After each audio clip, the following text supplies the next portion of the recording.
इस काम को पूरा करने का काम सरकार ने किया है।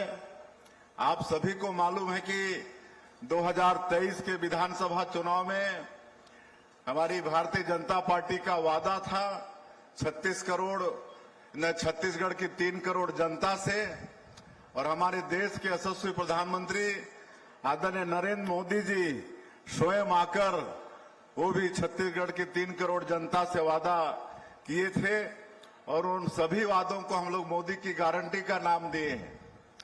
और सबसे पहले तो मैं आप लोगों को बता दूं कि मोदी की गारंटी मतलब गारंटी पूरा होने की गारंटी। आज 2.5 साल में अधिकांश काम को हम लोगों ने पूरा किया है। आप सबको मालूम होगा कि पिछले कांग्रेस की सरकार में गरीब लोगों का हक छीना गया था।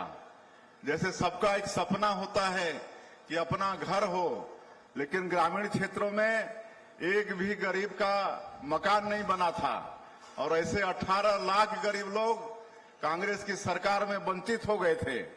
और माननीय प्रधानमंत्री जी का वादा था कि बीजेपी की सरकार बनेगी तो मुख्यमंत्री का सबसे पहला काम होगा 18 लाख गरीबों का मकान स्वीकृत करना।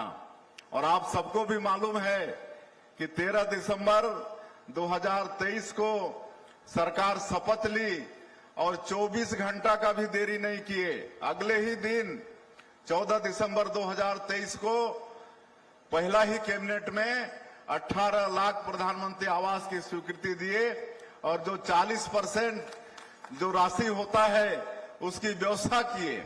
आज 2.5 साल में आप लोगों को बताते हुए गौरव हो रहा है कि पूरी स्वीकृति हो गई है। 10 लाख से ऊपर मकान बन के तैयार भी हो गया है। रोज 1600 मकान बन के पूरा हो रहा है। ये काम आज छत्तीसगढ़ के अंदर में हो रहा है। आज हमारा ये छत्तीसगढ़ धान का कटोरा है। किसानों से भी जो वादा था उसको भी हमारी सरकार ने पूरा किया है।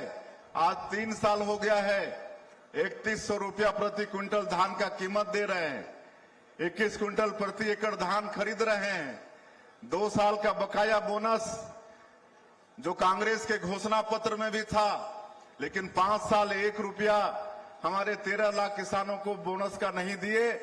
हम लोग सरकार में आते के साथ 13 लाख किसानों का 3716 करोड़ रुपया देने का काम किए। आज करीब 70 लाख हमारी माता बहनों को हर महीना महतारी बंधन का पैसा 1-1 हजार रुपया भेजते हैं। 28 किस्त भेज चुके हैं। 18,000 करोड़ रुपया से ज्यादा उनके खातों में भेजा जा चुका है, और अब हम लोग बस्तर की माताओं के लिए भी भेज पा रहे हैं। आप सब लोगों को मालूम है कि जब डबल इंजन की सरकार बनी है, माननीय प्रधानमंत्री जी का आशीर्वाद हम लोगों को मिला है।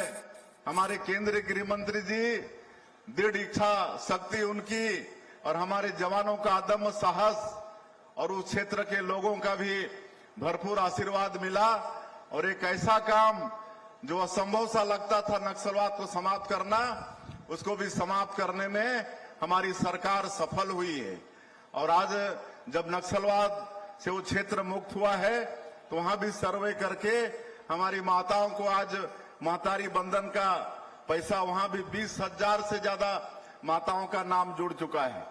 तो इस तरह से काम हम लोग कर रहे हैं। आज रामलला दर्शन योजना में 50,000 से ज्यादा राम भक्त अयोध्या जाकर प्रभु श्री राम का दर्शन करके आशीर्वाद लेकर आ चुके हैं। मुख्यमंत्री तीर्थ यात्रा दर्शन योजना, हमारे बूढ़े बुजुर्गों की इच्छा होती है कि मृत्यु के पहले कोई तीर्थ व्रत कर लें, लेकिन हर परिवार में वो सक्षमता नहीं होती है। वो काम को भी जो डॉक्टर रमन सिंह अपने समय में शुरू किए थे, जिसको भी पिछली सरकार बंद कर दिया था, उसको फिर से चालू किए हैं। और 19 जगह पूरे देश का चिन्हित है, और वहां जहां भी जाना चाहेंगे वहां सरकार अपने खर्चे से तीर्थ यात्रा के लिए भेजती है। तो इसमें भी 10,000 से ज्यादा लोग इसका भी लाभ ले चुके हैं। हम सब 2.5 साल के काम को गिनाएंगे तो बहुत समय लगेगा। तेंदुपत्ता का दाम बढ़ाए हैं, चरण पादुका योजना फिर से शुरू किए हैं। हमारे 5.5 लाख से ज्यादा भूमिहीन कृषि मजदूर हैं, उनको पंडित दीनदयाल उपाध्याय कृषि कल्याण योजना के माध्यम से 10,000 साल का देते हैं। 5,60,000 मजदूरों को 2 साल दे चुके हैं। तो ये सारा काम आपकी सरकार कर रही है और विकास के काम तो हो रहे हैं। जैसे हमारे मंत्री जी ने कहा कि 800 करोड़ का काम आपके विधानसभा में हुआ, तो आप सोच सकते हैं कि पूरे प्रदेश में कितना का काम ये 2.5 साल में हुआ होगा। कहीं कोई पैसे की कमी नहीं है, सब तरफ विकास का काम हो रहा है। पिछले कांग्रेस की सरकार में कहीं रोड का मरम्मत नहीं हुआ, कहीं कुछ भी नहीं हुआ, लेकिन आज हर क्षेत्र में आपकी सरकार, भारतीय जनता पार्टी की सरकार काम कर रही है। हम लोग काम भी कर रहे हैं और स्वच्छ प्रशासन भी दे रहे हैं। आज इस प्रदेश के अंदर में कहीं भी कोई अपराध हो रहा है, भ्रष्टाचार हो रहा है, तो उसकी जांच हो रही है और दोषीदार लोगों को सबको जेल के अंदर में भेज रहे हैं। और पिछली सरकार में भी कितना घोटाला हुआ आपको मालूम है। कोयला में घोटाला, बालू में घोटाला, आपका मतलब आबकारी में घोटाला। आज कितने उनके लोग जेल के अंदर में हैं, है ना। अभी कल एक फिर आत्मसमर्पण किया है, कल एक बड़ा कांग्रेस का नेता कल फिर आत्मसमर्पण किया है। तो ऐसे उस समय के लोग, अधिकारी कितने जेल के अंदर में, कितने बेल में हैं और कुछ लोग फिर